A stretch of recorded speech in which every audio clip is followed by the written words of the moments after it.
Hi, folks. 10 keys to redeeming time.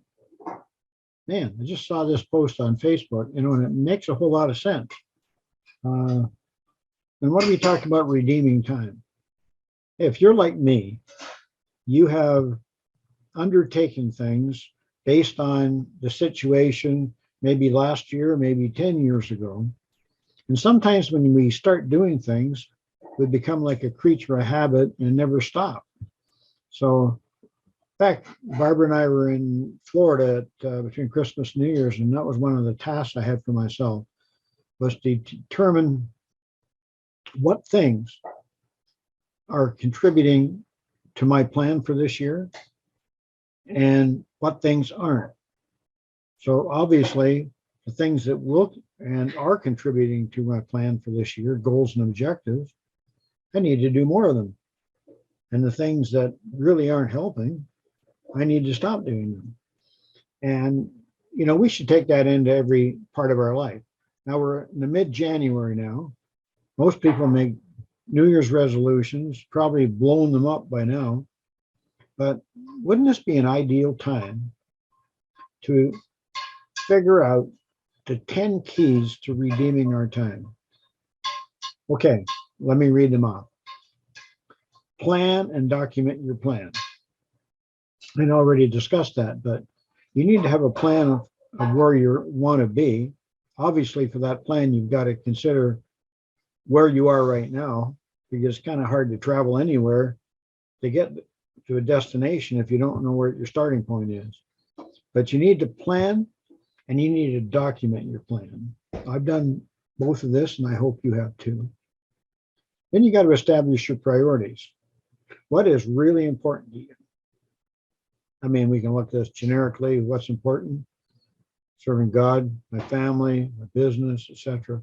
But let's zero in on this a little bit. And what are your priorities for 2022? Okay. And document them as well. Number 3, pursue your passion only.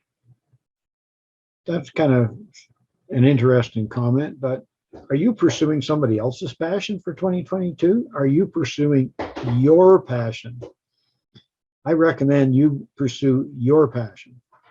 I know we all got to do stuff. There's tyranny of the urgent rather than the important, but you can control it. And protect your plans and priorities. So you need to document them, have them in front of you all the time, and be continually assessing, hey, is this moving me towards my plan and towards my priorities? Or is this something I'm doing now that doesn't do anything for me? So, number 5, identify what you value. Obviously, it's important that you know what your values are, but you identify them and stand there. Stand on the values that are important to you and move towards them. And anything that doesn't contribute to you moving towards those values maybe needs to fall by the wayside. 6, make decisions based on your destiny. Very similar to what we just talked about.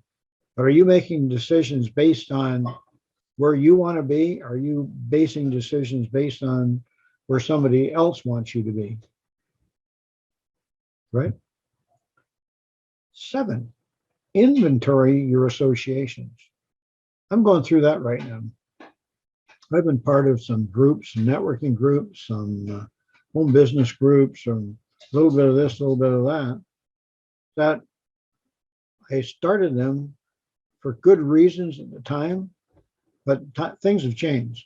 So you got to continually take a look and inventory where you're putting your time, where you're putting your money, and if those places aren't driving you to where you want to go, then maybe you need to stop and turn away from them.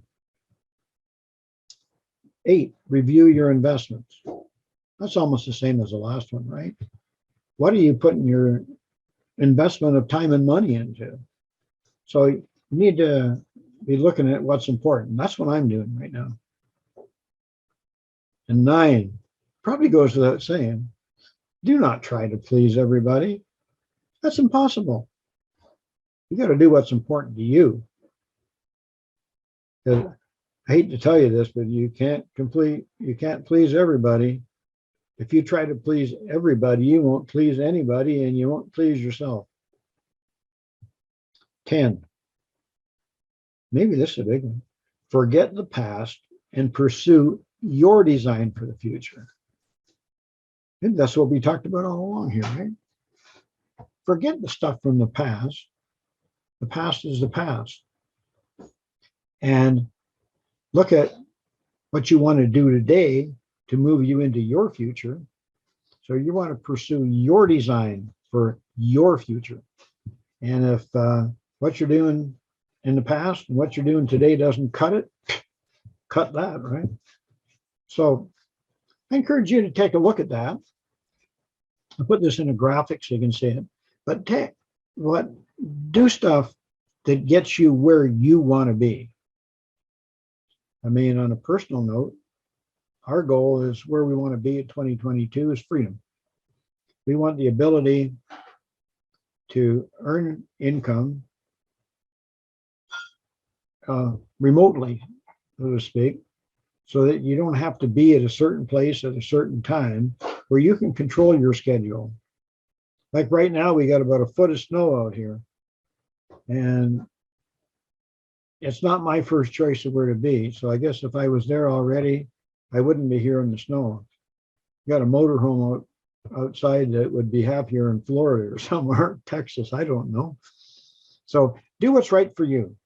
And may your 2022 just be blessed. And it goes without saying, but got to serve your creator as well. But remember, not only what you do with your time, but what you speak, because the power is in the tongue. So speak prosperity, speak all these redeeming time into your vocabulary. Get rid of all negative associations from your speech, because don't speak something into existence you don't want. Speak something into existence you do want. This is Ron the Dream Roper wishing you a blessed day. Bye.